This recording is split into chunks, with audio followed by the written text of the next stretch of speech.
Commanders hire Dan Quinn to match with their new general manager, Adam Peters, to lead this franchise into the future. The way that we live is not for everybody, okay? It's not, all right? Because we're going to run and put our bodies on people in a violent manner. Whether the team is giving us the highest of highs or the blues of blues, we'll cover it all here on Commanders Nightly News. I, of course, am your host, Louie T. Thank you for joining me. Let's get to tonight's lead story. So the Pro Bowl rosters have been announced. And to no surprise, the Commanders have two Pro Bowlers, both on the offensive side of the football. Jaden Daniels, starting quarterback, rookie starting quarterback, received the third highest votes in the Pro Bowl voting overall, only behind Travis Kelce and Jahmyr Gibbs. So it's no surprise that Jaden Daniels, for what he's done this season, you could argue he should be in the MVP discussion. He should not win the award, but he is a Pro Bowler. And Terry McLaurin, well-deserved. If I'm not mistaken, this is his first trip to the Pro Bowl, and I couldn't think of a guy more deserving of the honor. And I'm hoping that this is the first of a stretch of 5 or 6 straight trips and maybe 2 or 3 all-pro appearances, and we can start building a Hall of Fame resume for Terry McLaurin. You have to have these accolades if you want to make the Hall of Fame. One of the things that I think is holding back a guy like London Fletcher is that he didn't make the Hall of Fame or the Pro Bowl enough times, and he wasn't an All-Pro enough times. I don't even know if he was ever an All-Pro, and I think he only made the Pro Bowl like once or twice, very late in his career when he was with Washington. So these are the things that they look at when they look at your resume. How many times were you a Pro Bowler? How many times were you an All-Pro? You know, Terry's got the consistency, right? He's in an elite group in terms of production from a 1,000-yard and, X amount of catches perspective. There's only a select few that have done what he's done in a short period of time. But again, you need those accolades. So it's good to see Terry finally get a Pro Bowl under his belt. I'm hoping this is the first of many to come. And if that is in fact the case, we can start to build a Hall of Fame resume for number 17. But we got a long way to go there. But no surprises with those two being the only Pro Bowlers. But the Commanders also had 11 alternates. So that brings the total to 13 if these guys were to be moved up. Now, unlike the old Pro Bowl format where a lot of people would drop out because they didn't want to play in a game, they've made it more fun for the players, not necessarily a better product to view for people watching at home, but it makes guys want to participate. So you're not going to see a lot of guys drop out. And so these alternates aren't going to necessarily be added to the Pro Bowl roster. But if you've been paying attention, it's no surprise that the Commanders had so many alternates. They had just as many guys in the top, 8 or so in the Pro Bowl voting at those particular positions around the league. So it's not a surprise that guys like Tyler Ott at long snapper, or Tressway at punter, or Tyler Biadasz, or we go on and on and on with the guys. Bobby Wagner and Frankie Louvu were all Pro Bowl alternates. Jeremy Chin. Matter of fact, let's take a look at all the guys who were acknowledged as alternates. They're not going to make the Pro Bowl more likely than not, but it just goes to show you how much success this team had in year one of this recalibration. So as you can see, Bobby Wagner is a first-team alternate. So if anything should happen to one of the inside linebackers in the NFC, like they're too, busy trying to make it to the Super Bowl, or, they get an injury and they can't go, Wagner would be first in line. And I wouldn't be shocked if he ends up going, because one of the guys is Zach Bond. Now, the Eagles could get eliminated in wild card weekend. The Eagles could get eliminated in the divisional round, and that would free up Zach Bond as long as he's healthy to go. But if the Eagles are in the championship game or in the Super Bowl, Zach Bond won't be there, and so Bobby Wagner would then probably get the nod.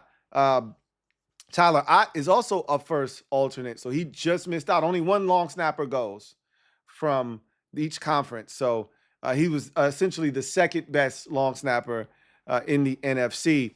Nick Bellore, I told you he's a fiend. I love Nick Bellore. I'd bring him back again next year. First alternate on special teams. This dude is a beast. We had him and All-Pro Revo. You got two guys like that. You sprinkle in a little bit of T.O., Tyler Owens, and you got yourself one hell of a special teams coverage unit, which is why we've been one of the best in the league this season. Tyler Biadasz, second alternate at center. Again, he's been fantastic this season. Dealt with a couple of injuries, but he's been a really big piece of what we've done this season on the offensive side of the football. Frankie Louvu, second alternate. I really believed if Frankie would have continued when we were at 7-4,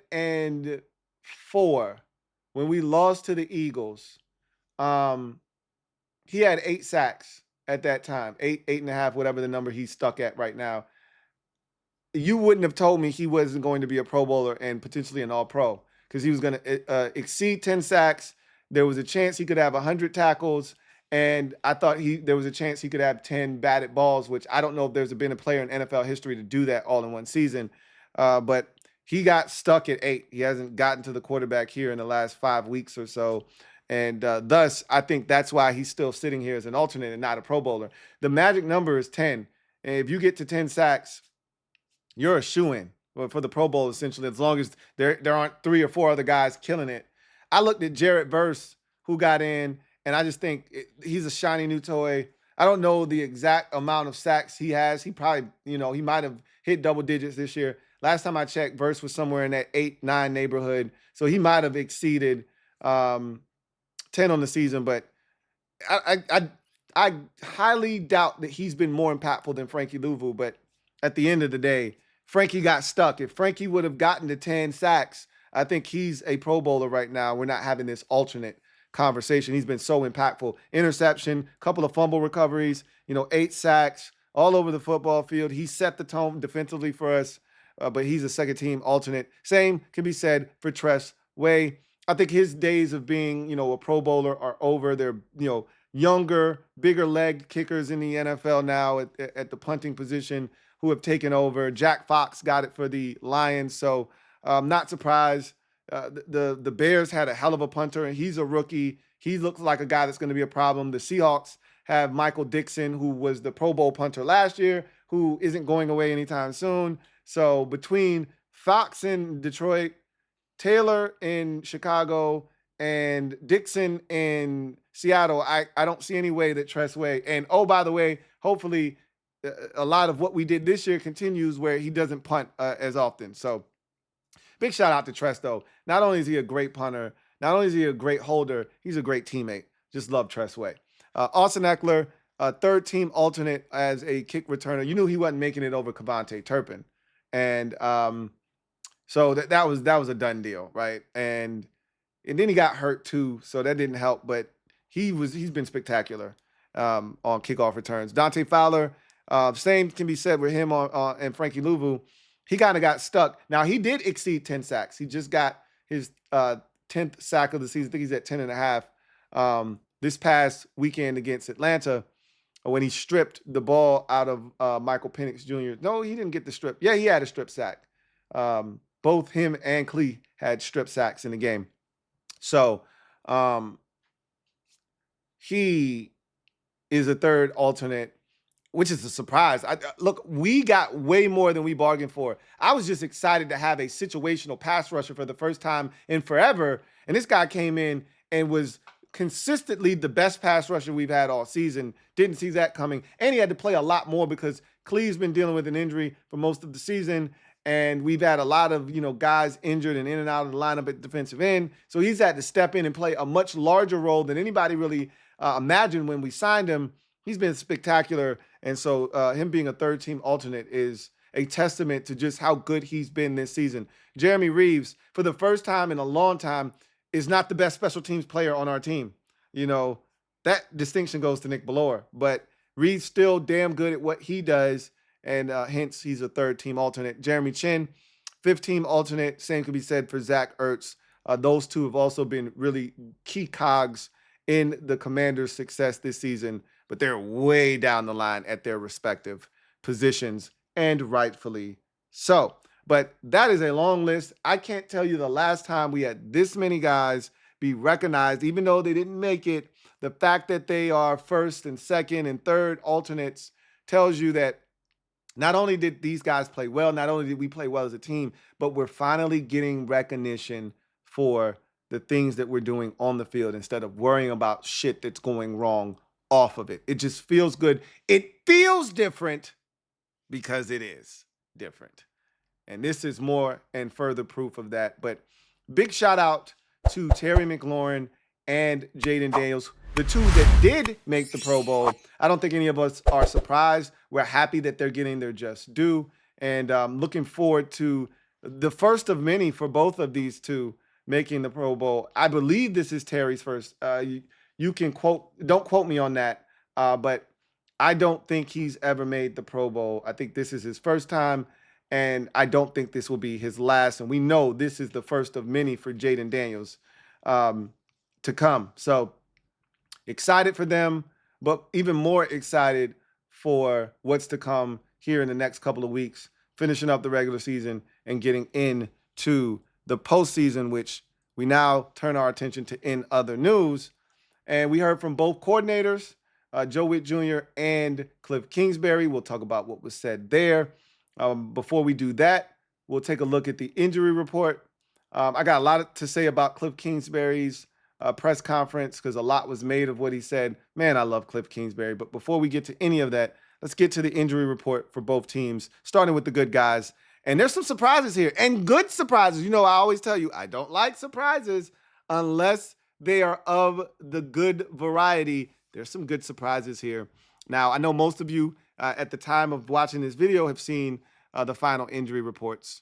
I have as well. But I'd like to go through them because I like to follow tradition. I go through them every day, and we go through them. And I know that this is a weird week. The last 2 weeks have been weird in nature because of the holidays, and things have been displaced a bit. But I'm not gonna break tradition. So gonna go through this Thursday report because I like to kind of go through my emotions, seeing it as they transpire each day, because it gives me a sense of where these guys are. And I'll be honest with you, and I told you this on the last episode. No Tyler Biadasz, no Dyami Brown, no Marshawn Lattimore, nor Cornelius Lucas, no Tyler Owens, right? These are all guys that I didn't expect to play. Well, Tyler Biadasz, no surprise, he's not going to play in Week 18, and nor should he, right, with the ankle injury. But Dyami Brown being limited, that's a pleasant surprise. Wasn't expecting to see that, right? I just was pretty sure he, much like Marshawn Lattimore, and I thought Jordan McGee until I saw yesterday that he was limited, or Wednesday, rather, that he was limited. Thought all those guys would be out with hamstring injuries, right? Well, Dyami Brown limited means there's a shot that he could play. And, I didn't see this coming. Period. End of discussion. Klee always gets off Wednesdays, so there was no issues there. I'm surprised we didn't see Zach Ertz on this thing. Normally he gets off Wednesdays as well. He didn't get it off this week for whatever reason. Marshawn Lattimore didn't practice, didn't expect him to. Cornelius Lucas didn't practice, didn't expect him to. Terry McLaurin full, we expected that. Tyler Owens didn't practice, didn't expect him to.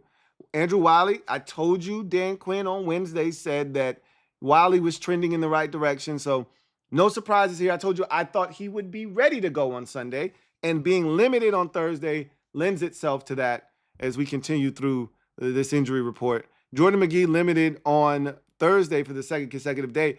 That means he's trending in the right direction. Doesn't mean he will play, but it does mean he's trending in the right direction. And Austin Eckler, full. I think he's going to be activated and give it a go on Sunday versus the Cowboys to get him revved up, hopefully successfully, for the postseason. So that's a very promising injury report. I wasn't all that enthused after Wednesday's injury report. Much more the case today that I am very enthusiastic about this. This is trending in the right direction, and not just for Week 18.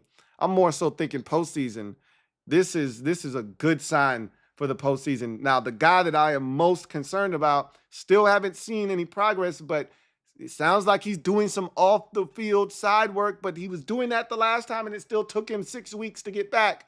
So Marshawn Lattimore will stay tuned to what's going on with him. And any updates there, I will keep you abreast of that situation. But we transition from the good guys to the ops. And again, not going to spend a lot of time here because guess what? We don't give a shit.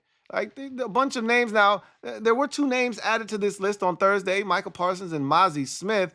Both were limited. My guess is they'll be fine and they'll play. So really nothing to see here. Again, who cares about who plays for Dallas? I really don't. Like, I don't care who plays. We should win, and we need to win, and we will win, and I'm not tripping about it. So let's get back to in other news where we heard from the 2 coordinators, and I was chastised earlier in the year when I brought up the fact that Kliff Kingsbury could be on the move after this season. He could be one and done. I was told that I was fear-mongering. That's what someone told me. Hey, Louie, you need to quit fear-mongering. He's not going anywhere. And I was like, excuse me? The guy's doing a hell of a job with a rookie quarterback and not a ton of weapons. You don't think he's going to be a hot commodity in a league that's always looking for young offensive minds to pair with young quarterbacks? You got another thing coming. But again, such is life. I asked the Commanders Kings, you think Kliff Kingsbury? And look, he may ultimately be here, and I just want one more year. I just want one more year, Kliff. That's it. After that, you go do whatever you want to do. And there are some things working in our favor. One, he's still being paid very handsomely by the Arizona Cardinals. So financially, there's no rush for Kliff to take a head coaching job. Number 2, he's really enjoying what he's doing here and in the environment that's been created. And oh, by the way, he's got one of the best quarterbacks in the league. So he's in no rush to leave, right? Number 3, there aren't very many jobs that are appealing. Now, I've been on record as saying, and I said this with the Commanders Kings, and all 3 of them the other 3 of them said that Kliff's not going anywhere. And I said, I think Chicago is the one. And I think there was one more, I think it was Rico that said, yeah, Chicago does scare him as well. But what about Cincinnati? They missed the playoffs, and all they got to do is lose on Saturday to the Steelers, or Denver wins, or Miami wins, and they're eliminated. And if they don't make the playoffs this year, I think Zach Taylor is fired. There are only 2 jobs. Kliff can be very selective. And I think because of Jaden Daniels, he's going to want to go somewhere where he's going to be connected to one of these elite quarterbacks. Now, if I'm Ben Johnson and the Cincinnati job opens up, that's where I want to go, right? Ben Johnson has already said he wants to go somewhere where he's going to have a quarterback that he can win with. He does not want a rebuild. He doesn't want a situation where he's got to come in there and try to build someone up from the ground. He wants an already established program with a, big time quarterback. Look no further than Joe Burrow, who's playing at an MVP level this year. I would say before you even pick up the phone to call Kliff Kingsbury, if you're Cincinnati, you're hitting up Ben Johnson and saying, hey, what more you want than Joe Burrow, my friend? You got Jamar Chase, you got Joe Burrow, you got everything you need to turn this thing into a Super Bowl contending team. You just got to show up and be the right guy. But it's that job, and it's the Chicago job that has me worried. Like, there aren't any other jobs that if I'm Kliff Kingsbury, I'm leaving Washington to take, right? And he can be very selective because, again, much like Ben Johnson, he's in a good situation. And if you continue to do the thing that you're doing this year, you're going to remain a rock star and a hot commodity. But I only bring this up because he was asked at his press conference on Thursday about him potentially wanting another head coach job. Remember, one of the big things we talked about when he got it, and I remember talking about this when he first took the job, I'm like, hey, you guys enjoy Kliff while we got him. Like when before he called his first play here, when people were still figuring out if they liked the move or not. I loved it. And I said, enjoy him while you got him because he's going to, and then people were like, well, Louie, he doesn't want to be a head coach again. And I'm like, bullshit. No competitive guy wants to be a coordinator. No competitive, in an ego-driven profession like coaching. It doesn't matter what sport it is, baseball, basketball, football, hockey. Nobody wants to be an assistant. Nobody wants to be a coordinator. Your aim and your goal is to be a head coach, to be in charge, to call the shots. And unless you're comfortable being a coordinator and you've been a head coach multiple times and it hasn't worked and you're comfortable where you are, like Steve Spagnuolo, for instance. I'm not sure if he's gotten opportunities to interview and if he's turned them down and if he just says, I'm cool being in Kansas City. I'm pretty sure if he got an opportunity, if someone came calling, he'd probably jump at the chance. But that opportunity I don't think has really come because the Chiefs are always playing deep into the season. Teams aren't willing to wait to interview, et cetera, et cetera. But he's also been a head coach twice in the league and it hasn't worked. So teams aren't really chomping at the bit to give him a third opportunity to prove he can be a coach, right? Kliff Kingsbury failed once, but I think he did, and he's already admitted, I wasn't necessarily ready for the opportunity like I am now. And we've seen guys get a second opportunity and kill it the second time around. None probably more so than Bill Belichick. That said, he was asked if he wants to be a head coach. And, he didn't really want to answer it, but Kliff has been really straightforward with us all year long. So he was like, yeah, I do want to be a head coach. Because he does, right? He said this opportunity has reinstilled in him the joy of coaching and wanting to be a head coach again, right? Because when he came here, he did say, not really interested in being a head coach. I really just want to call plays. He just wanted to have fun again, right? This opportunity here has reinvigorated him as a coach, which is what happens when you're winning and you're having fun. And, oh, by the way, you're coaching one of the best quarterbacks in the league. That helps a lot, too. And he mentioned as much. But he said that he does want to coach again. And he said that, and I don't know if you saw Caleb Williams talking about Kliff Kingsbury. He's already putting in his pitch for Kliff Kingsbury to be his head coach. So I don't like that shit. Don't be talking about my coordinator. You say, and look, he didn't say too much. And he kept it clean, but he definitely put his Kliff Kingsbury for Chicago head coach stamp of approval with his answer in Chicago. And I'm like, hey, hands off our merchandise, buddy. But I don't think he's going to get the job. I read an article where their general manager, Ryan Poles, is not fond of Kliff Kingsbury. He's or Ben Johnson for that matter. But instead, he really would like to hire Brian Flores. That's his boy.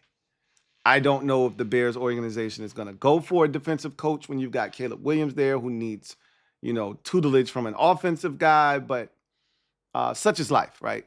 We'll see what happens. I'm still nervous about Chicago when it's all said and done. Cincinnati, I think that's more of a Ben Johnson job to me. But if you're the Chicago Bears, there's a relationship there. You need to really make this Caleb Williams thing work. Who better than Kliff Kingsbury? You already know he knows how to maximize a young NFL quarterback. He just did it in Washington to the tune of 11, now hopefully 12-5, a Pro Bowl season, and one of the greatest rookie seasons we've ever seen from an NFL quarterback. So I'm nervous. I'll be lying to you if I said I wasn't. And he said he wants to coach, and he's like, is he looking at other jobs? Will he interview? He's like, I won't get into that. Like, we'll see what the future holds. But, he's in no rush, and he doesn't have to be. But keep this in mind. He will be on the short list of young offensive. Kliff is still young. he will be on the short list of young, offensive, innovative minds that teams will be looking for to pair with young, talented quarterbacks. And I'll just leave it at that.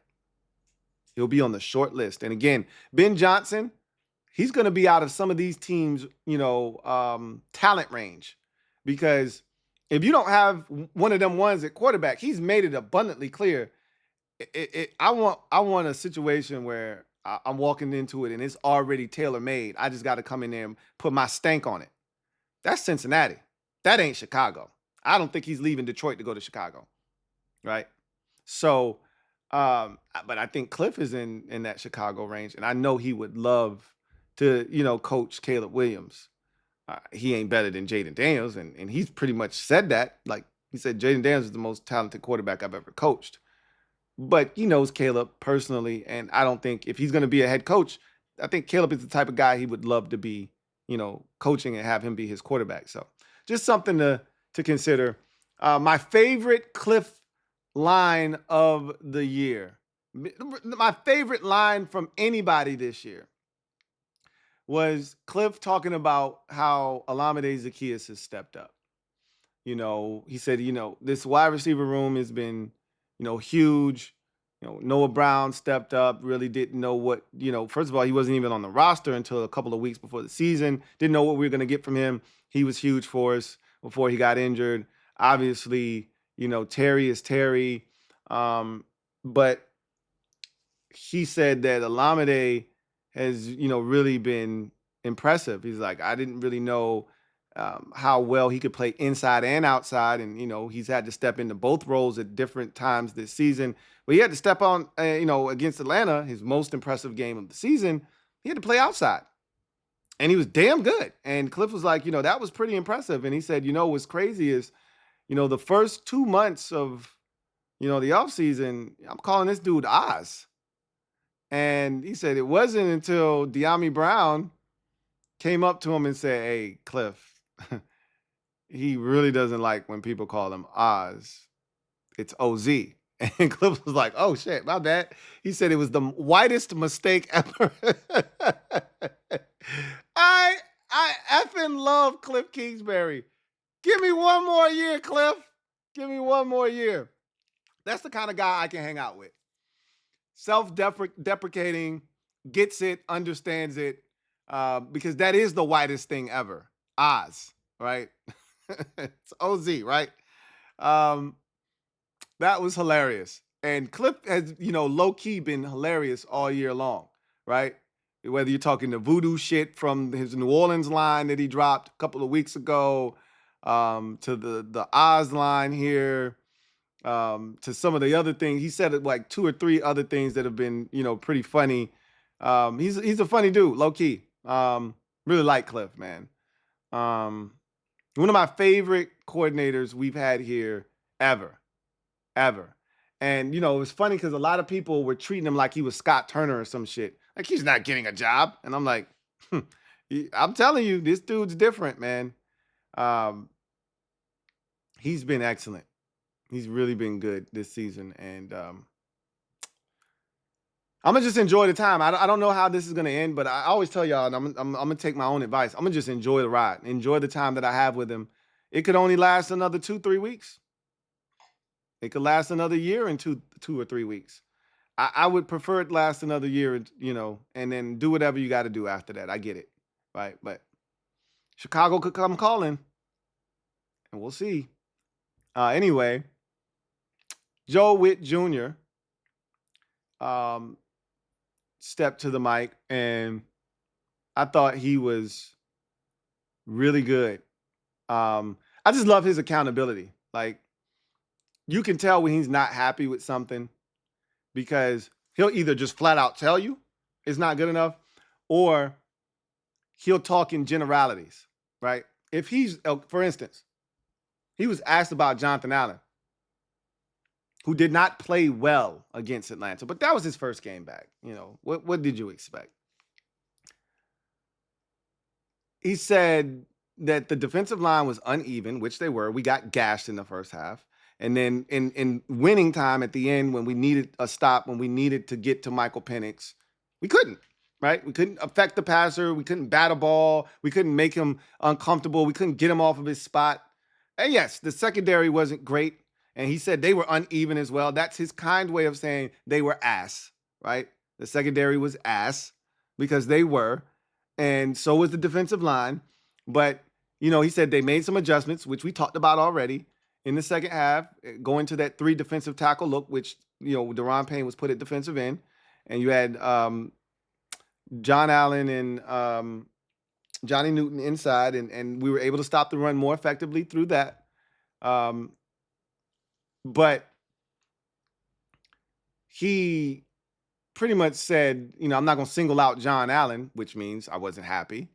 Because if he is happy, he'll tell you, hey, this guy's been really good. When he's talked about Oos, when he's talked about Bobby Wagner, when he's talked about Mike Sainristil, when he's talked about guys who have played really well, when he talks about Dorrance Armstrong, he goes off on a tangent like, hey, don't you watch your mouth when you talk about Dorrance. He's been the most consistent defensive lineman this season. He's done everything out of it. Like, he don't play about Dorrance. But he ain't say shit about John Allen. He said, I'm not going to single him out, which means I could talk some shit about him, but I'm not because he wasn't the only one, right? So he wasn't happy. And he shouldn't have been. And he said the same thing about the secondary because they asked him about the corners. And he was like, look, I ain't going to single nobody out because they were all uneven. But he said, we're going to try some shit this week, which I wouldn't be shocked if we got some Kayvon Seymour, some Bobby Price. I would be shocked if we got some crazy shit this week because clearly we will get no Marshawn Lattimore, and it ain't Benjamin St. Juste, ain't it? It's clear that Michael Davis ain't it. And so they searching for answers. He's grasping at straws at this point. Somebody, anybody stand up and say, hey, I can help.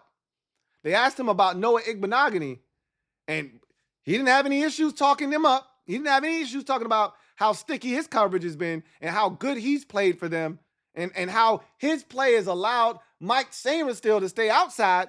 He ain't had no problem. So he said, yeah, he can get a little handsy and he'll be in great position, but he'll get a little grabby sometimes, but he's been phenomenal. He had no problems talking him up. So he'll tell you by what he does or doesn't say how he feels. And he said flat out, I am not happy with the run defense, as he shouldn't be. It has been awful this season, right? Just when you think it's safe to come out. Run defense better? Hell no, it ain't better. Get your ass back inside. It was awful against the Falcons in the first half. He said, look, we got to clean this shit up. And I think they're going to have to just adjust. And instead of waiting to see if their defensive ends can stop the run better, and he talked about all the ways. I've talked about crack replace all year. Our crack replace fits are awful. I've talked about that because that's why we get hit on the edges. Because teams come down, they crack our ends or they crack our linebackers, and we don't fit that crack replace right. We don't come down with the safety, or the linebackers don't come down and get in those fits better. And that's how guys get to the edge. And they were killing us. And I knew the Falcons were going to do that. And so he talked about, hey, look, it's that time of the year. Well, you got to be able to stop the run. And you got to be able to run the ball. And if we won't clean this shit up, we're going to be in some trouble. So here's another opportunity. Cowboys have been running the ball very effectively here of late. Started with us. Really started with us. They started running it really good after Rico Dowdle saw us. And he's been on a tear. This is a good week to set some shit straight going into the postseason because just about every team in the playoffs can run that bitch. Tampa been running the shit out of the football. The Rams, that's what they do. They run it. Even when the shit don't work, they keep running that bitch. So whether it's Tampa, whether it's Philadelphia, which we know they run that shit, or it's Los Angeles, they going to try to run that sumbitch on us. We better be ready. Son, be ready. And Joe Whitt was like, we got to tighten up. So I just loved his candidness, right? Is that a word? I loved his candor. Let's just leave it at that. And I love how forthcoming he is. they asked him about this game. Do you need to win? He was like, hell yeah. We need the momentum. He says, I believe in momentum. He was with Green Bay when they won the Super Bowl. He's like, we won our final 2 games of the season. We took that momentum and ran it through the entire postseason and won the Super Bowl. Remember, that Packers team was a 6 seed. No home games. Had to play their way in. Got in. Won the whole thing, right? He's like, yeah, I believe in momentum. He said, look, he said, what more do I need to say? It's an NFC East opponent. We want the 6th seed. It's Dallas. And we need to have momentum going into the playoffs. I don't need to tell you anything else. We need this game. So, love Joe Whitt Jr. Love Kliff Kingsbury. Love my coordinators. I think I talked about this a week or two ago when I said this is the best coordinator group that we've had, the best set of play callers, I believe, since Richie Pettibone and Joe Gibbs.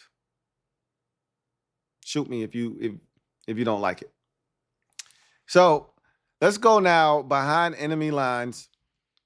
And before we do that, let's talk about the watch party. And I'm on the show tomorrow. We're gonna talk about the games, and I something that I really enjoy doing. I like to do this every year. I like to predict who's gonna play where, in terms of wild card weekend, right? Where are the NFL gonna slot the games? Being that we're in it, it's gonna be even more fun for me.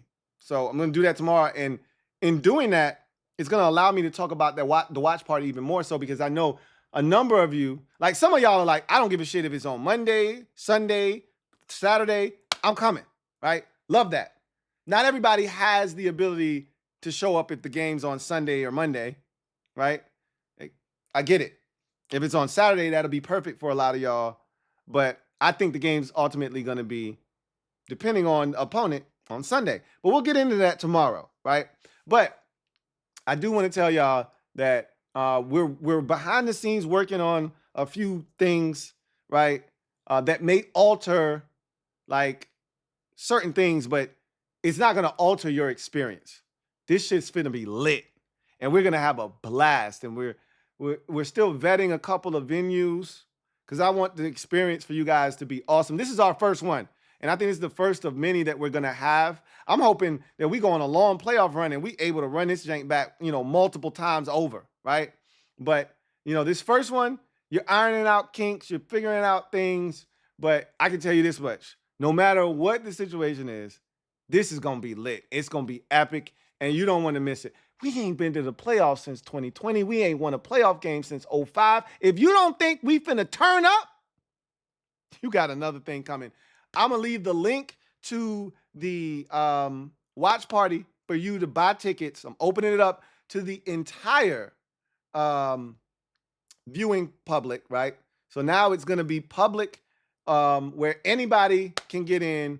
So I'm going to leave that link in the description of this video. I'm going to pin it to the comment section of this video. I'm also going to put it in the community tab as well. So it's going to be everywhere. We're going to talk more about it, obviously, tomorrow on the show when we get to our prediction for the game against the Cowboys, et cetera, et cetera. And also, once we find out, which we will find out on Sunday before the Sunday night game, we will know where Washington is going, who they're playing, and when they're playing. And once we find out that information, everybody should be, racing to the site to go purchase your tickets, right? So, but if you haven't already done so, go ahead and do that. I'm going to leave that link down in the description of this video, and I'm going to pin it to the comment section so everyone can have an opportunity to buy those tickets to be a part of the watch party. 21 years of age or older, right?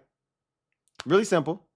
21 years of age or older at the watch party because alcohol will be served. Okay, so also wanted to make that abundantly clear. But in any event, let's talk about this game against Dallas. The Commanders come in at 11-5, have a chance to win 12 games, which is mind-blowing. When this season started, I thought we'd be in the position the Cowboys are in right now, somewhere in that 7, 8-win range, which is where the Cowboys ultimately are right now. They can get to 8 with the win over us. But they, more likely than not will finish this season at 7-10. That's what I thought we'd be, right? Up and down season, but you would have found your quarterback and you feel good about the future because Jaden Daniels played well for a rookie. But the shoe is on the other foot. Dallas has won 12 games 3 years in a row prior to this year. Well, we're heading to 12 town now, right? With one more win, we'll be 12-5, taking over where the Cowboys were, and they'll be the 7-10 team like we were 2 years ago with Ronald Rivera. And we are 6.5-point favorites on the road against Dallas, rightfully so. There are questions as to who will start. Jerry Jones being very coy about who's going to start. Who gives a shit, right? The fact that he won't name who's starting means that even if Trey Lance doesn't start and they go with Cooper Rush, we're going to see Trey Lance at some point in this game, right? So my guess is even if Lance doesn't start, he's going to play at least the second half of this game. If he doesn't play like a half or a quarter, they're going to have packages for him where he gets in. It's going to look like a college game for them, right? They have nothing to lose. And so it wouldn't shock me if Trey Lance got this entire game to showcase what he can or can't do. Obviously, that changes how we would, attack them because they're going to be running it a ton with him. He sucks as a passer, but nonetheless, not our problem. Our job is to go in there, score as many points as we can, try to look effective on offense against this Cowboys defense that has been a lot better of late. But they got their asses cooked last week against Philadelphia. I want some of that action. But in any event, let's take a look at both teams and where they are statistically as we go behind enemy lines. We can start with the good guys. These numbers are so fun to go over because, again, you would have never gotten me to say we were going to be a top 5 offense this year. Top 10? Yeah, maybe, right? I was thinking more top 12. Top 5, though? We've pretty much been top 5 offense all season long. We stumbled outside of the top 5 for a bit there when we had our little malaise. We were at 6 and 7, but we've really been a top 7 offense pretty much the entire year. Most of the year, top 5. Here we are, 4th in the league at 380 yards per game, which is phenomenal. Scoring offense, we haven't averaged over 20 points since 2020, and that was barely over 20.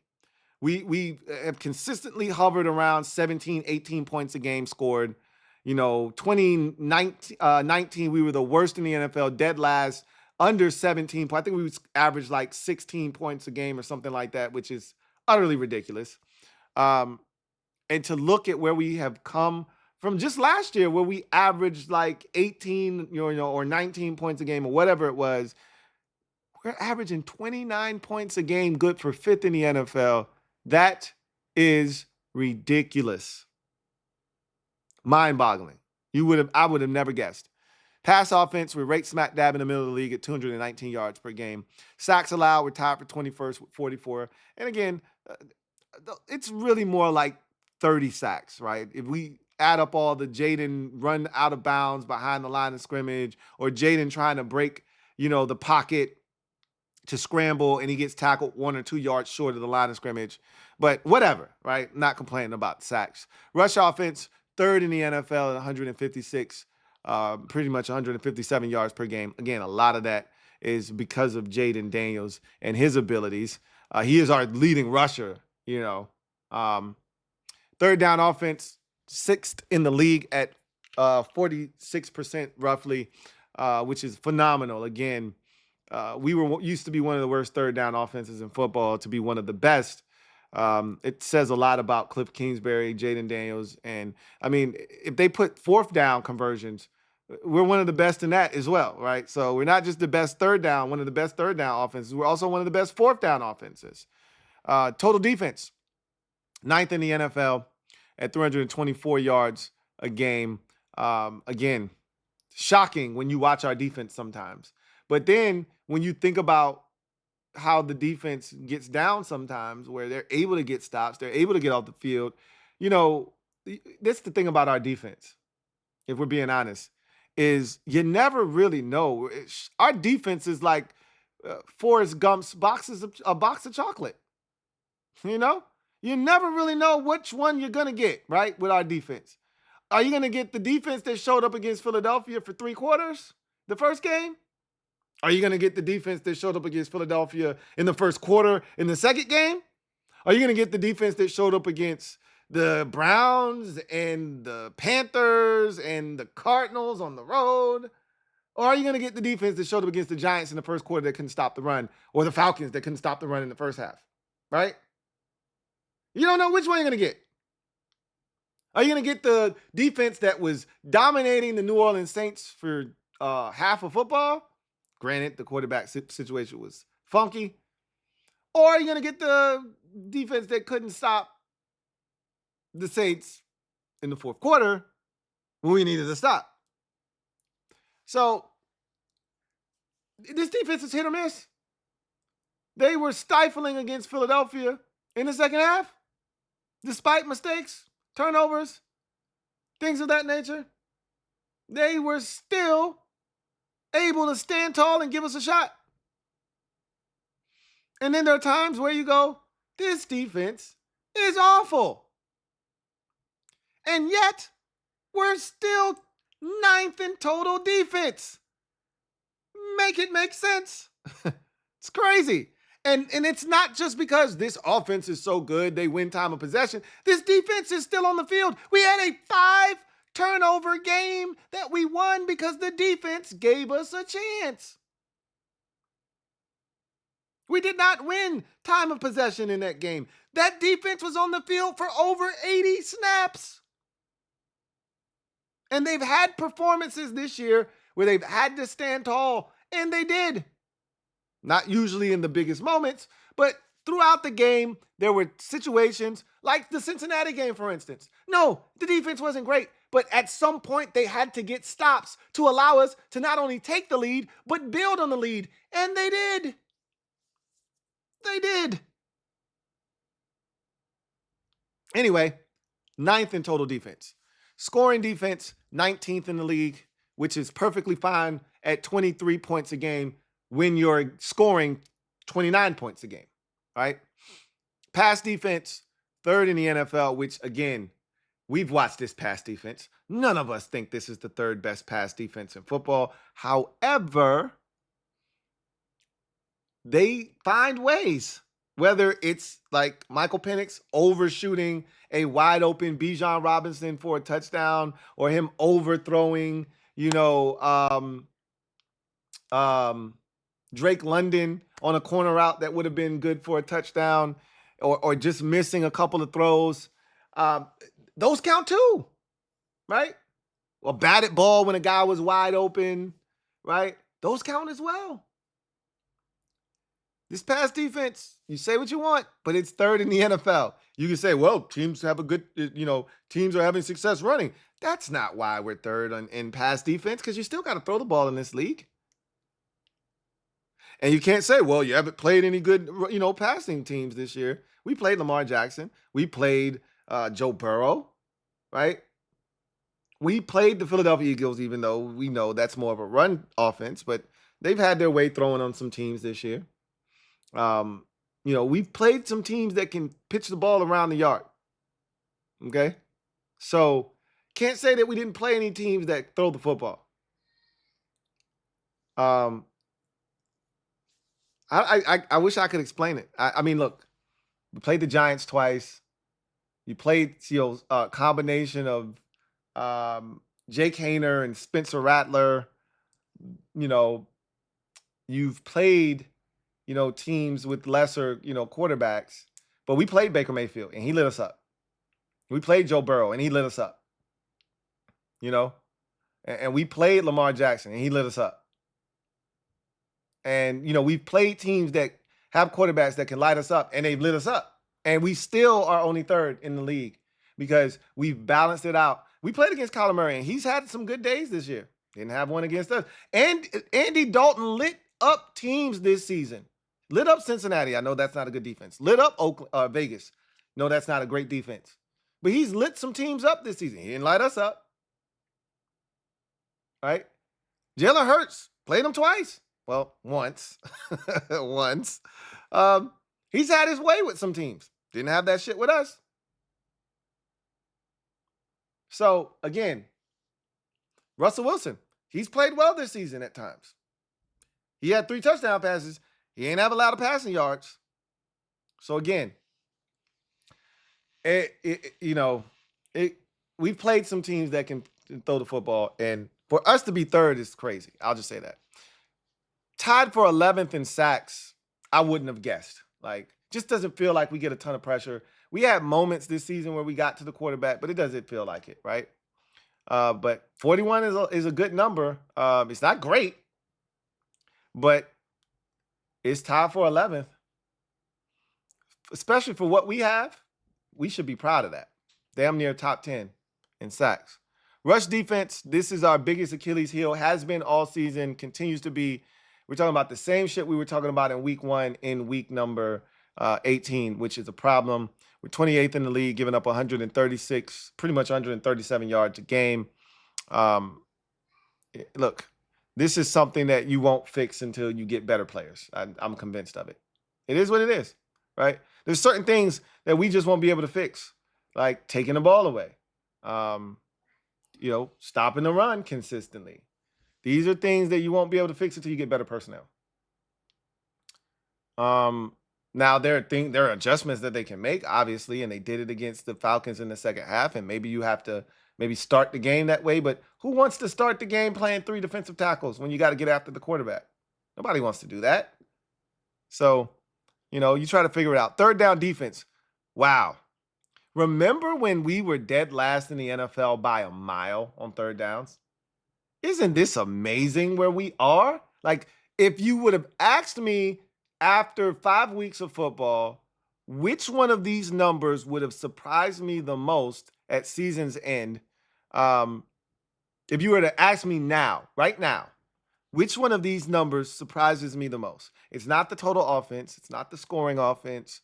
It's not the rush offense. It's not third down offense or third down. It's not the, passing defense, which is surprising. I will admit, third in pass defense, watching this pass defense is very surprising. But being 12th in third down defense, when we were dead last after 5 weeks of football, we were dead last after 7 weeks of football. It wasn't until after the Chicago game in week 8 that we finally penetrated the top 30 and was 29th in pass defense. But we were the worst third down defense by a mile. We were at 62% after 5 weeks on third downs. The next closest team was at 51%. And look where we are now. This is incredible. We're at 38% on third downs, good for 12th best in the NFL. I would have never guessed. Time of possession, 7th in the NFL at 31 minutes roughly, and turnover differential tied for 15th. I'm really disappointed in that number. We were trending in the right direction, and then we had 2 games that really undid this turnover differential. The Dallas game and the second Eagles game absolutely destroyed the turnover differential for us. I think we turned it over 3 times against Dallas, if I'm not mistaken. You had the John Bates fumble. You had did B-Rob fumble in that game? I felt like we had a running back fumble in that game. I'm not sure if we did or not. I think Jaden threw a pick in that game. I'm not sure. Felt like we turned it over like 3 times in that game, though, against Dallas. But the Bates fumble, I think Jaden threw an interception, if I'm not mistaken. And was that the Terry fumble game where Terry had a fumble as well? I don't know if that was a fumble or not. No, that was Cleveland where Terry fumbled. I don't think he fumbled against Dallas, but I think somebody else fumbled too. But that game, because I don't think we forced the turnover in that game against Dallas. We had the block punt and the block field goal, but I don't think we actually forced the turnover in that game. Yeah, we did. We took it away from Rico Dowdle. So we forced 1 turnover in that game. think we lost by 2 in that one. Then obviously we lost by 3 against Philadelphia, 5-2. That crushed us. We're at +2. That stinks. We should be higher. We were doing so well. We got as high as +7, and then we came tumbling down. Between those two games, we went from +7 to +2. -2 against Dallas, if I'm not mistaken, -3 against Philadelphia. And here we are, +2. And that stinks. It really does. But such is life. You go from the good guys to the ops, and it's the Dallas Cowboys. And again, I don't really take a lot of joy in doing this because they stink, right? And they're not going anywhere. I take joy in knowing that after this game on Sunday, we will be playing another game. They will be watching us at home on their couch. I take a lot of joy in knowing that. So I also take a lot of pride and joy in knowing that they've been talking about the draft now for about a month and a half, 2 months. We've been talking about playoff football. That makes my heart smile. So them being 19th in total offense or 21st in scoring offense and 11th in pass offense, and they can't be 11th in pass offense at 187 yards. That's got to be 21st because we're at 216 and we're 16th in the league. So that's got to be 21st. They're tied for 13th in sacks allowed with 36. The rush offense is 27th. They were way worse. I mean, Rico Dowdle has come on. They were probably dead last, somewhere hovering around dead last in rush offense. And he had the most rush yards going into last week's game over the last month. So he had been really running the rock. So third down offense, 25th in the league. They stink there. Total defense, 28th in the league. They stink there. Scoring defense, they give up almost 28 points a game. They stink there. Pass defense, 20th in the league.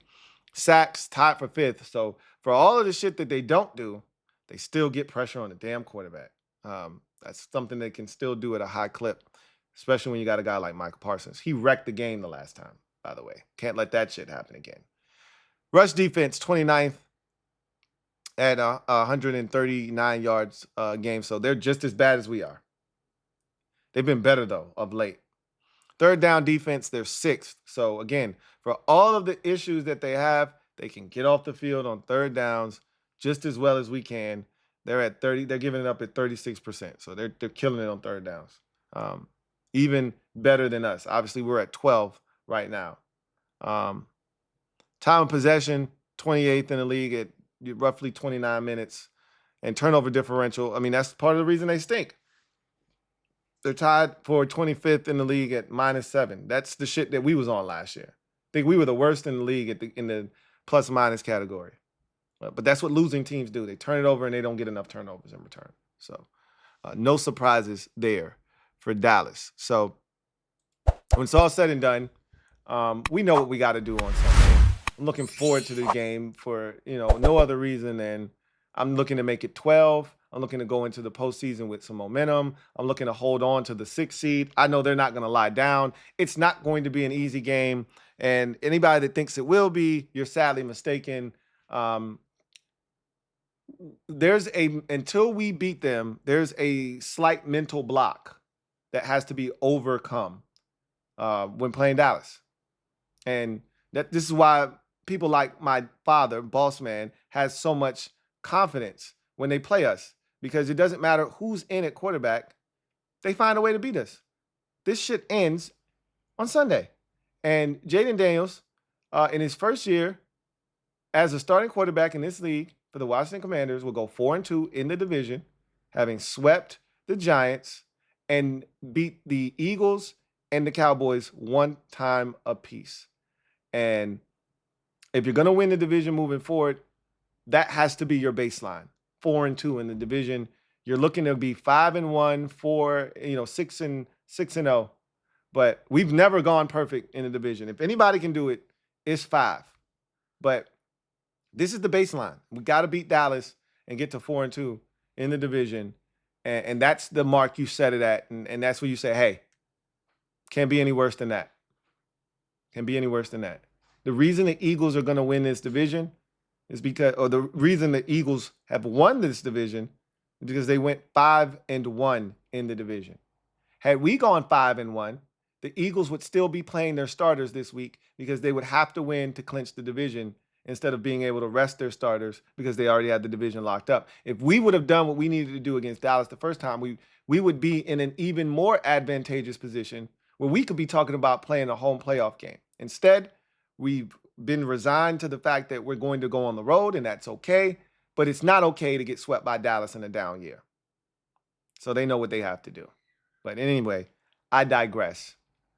That's going to do it for me, your man, Louie T. Remember, watch party link down in the description, also pinned to the comment section. It's open for all of you. I'm going to have more updates tomorrow, more updates on Sunday, and then we're really going to be pushing this thing hard on Monday because we will have all the information that we need come Sunday night after all of the games have taken place.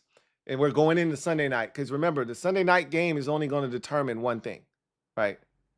Who wins that division gets the 1 seed and the loser goes to the 5. So that game isn't going to alter a schedule, right?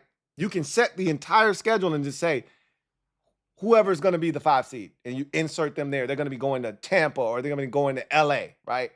So they'll have the entire playoff schedule set, days, times, etc. And once we get all of that, we're really cooking with grease at that point. But look, if you're coming, pause, then all of that shouldn't matter.